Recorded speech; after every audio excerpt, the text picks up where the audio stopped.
What I want to emphasize that the lawyer for I don't want to use the word accused person, but the lawyer for Brian White, I'm sure is aware that is appearing before a committee of parliament, which has got powers over the High Court.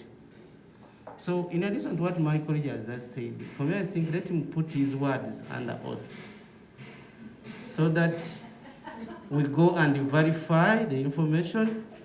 Good enough, this is a committee of human rights. Whenever chair, you are aware that within our mandate, we also visit LSS centers and check on the people who are there. So if he's admitted in hospital, we shall go and find out. But what we want to get certified of that what the lawyer has stated before this committee is on record, and contrary to that, for him he knows the outcome, being that he's a lawyer. So that's why I beg to submit on our chair. Something good, because that was an issue that was brought by Honorable Lucy already. And he kept on insisting, I will not do this, I will not speak on oath what we wanted to know. So he kept on insisting. I would suggest that we call our parliament police here, so that two things are decided. Whether he speaks on oath for us to take what he's saying, or he helps the police to go where Brian White is and we conclude the matter. I thank also my colleague for having brought that idea. But before Nsobuka came, this matter was concluded.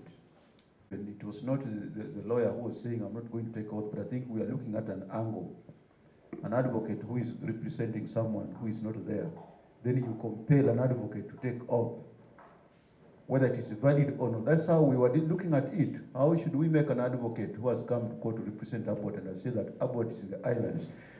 Maybe the boat has capsized. Then you were telling the advocate that he should take oath that what he's saying.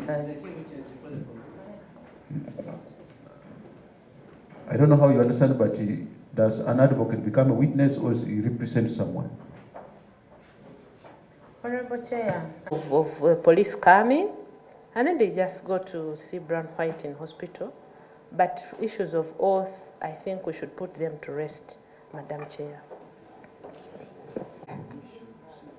Because that is a matter to that conclusion. We go by this, let police come, and they go where Brian White is. For them, they will know technically what to ask from him, because they know what is going on.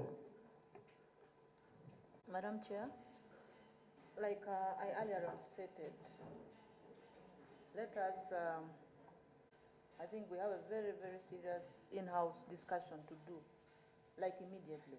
Go, and I would differ with you on the point of him moving with the police. Instead, let's have our police here, and yeah, that's my suggestion. Let's have our police here. Let him go and have our police here, and we do a very serious and urgent in-house matter now. Okay. Level 3, Ward 321.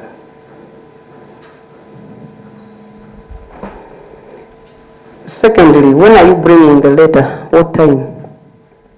I undertake to have the letter delivered before 2 p.m. Before 2 p.m. 2 p.m. You deliver that letter to the clerk. I will do that. Honorable members, anything else you want to leave the lawyer to go? That Brian has made a statement at police regarding similar allegations and is at Chivoli.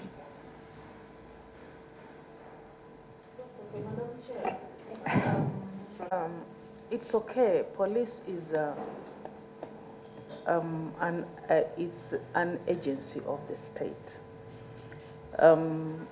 If police has taken a statement, actually we interacted with police here on the same matter. It does not stop us from proceeding with our work. Let police proceed with theirs. We may meet where we ought to meet, if we are to meet. We can share notes, but we also demand our own according to our guidelines that we have on how we're supposed to proceed with this. So we are aware that he has made a statement to police, but that notwithstanding, we will also want him to come here and speak to us. The statement of police, probably that's why you have been saying all this while you're trying to, now you're falling back on that, to say because he made a statement in police, probably there is no need for him to come to the committee. Not at all. I don't think so. Yeah. So he has to come here either way. And Madam Chair, I think to avoid wasting a lot more time, let us just have the lawyer go, and then we proceed what we have to do. Come in so that we begin our in-house meeting. Thank you for coming. Thank you.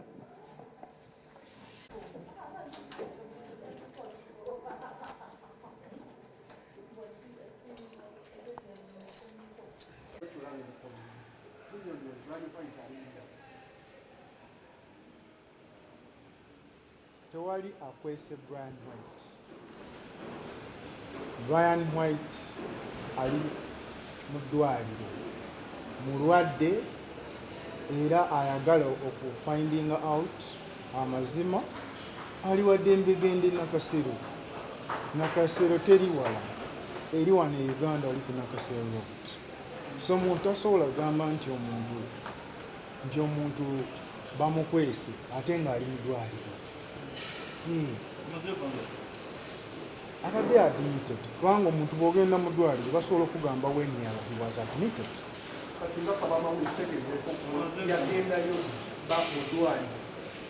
Nze sikola mu hospital administration naye kyenkugamba ali mu ddwaliro ekikyo nkyekakasa. Lwaki oganya ogenda kukola? Mu mateeka siri supposed okukola ki? Okutekinga oath. Ne rules of procedures eba kootingi zoogera ku omuntu agenda okuwa obujulizi, tezoogera ku munnamateeka.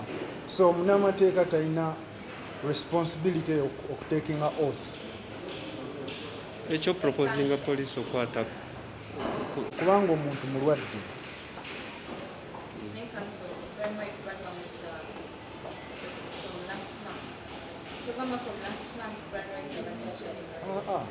Brian bamuwaddisa mu nsooka kyemulina okusooka okulaba.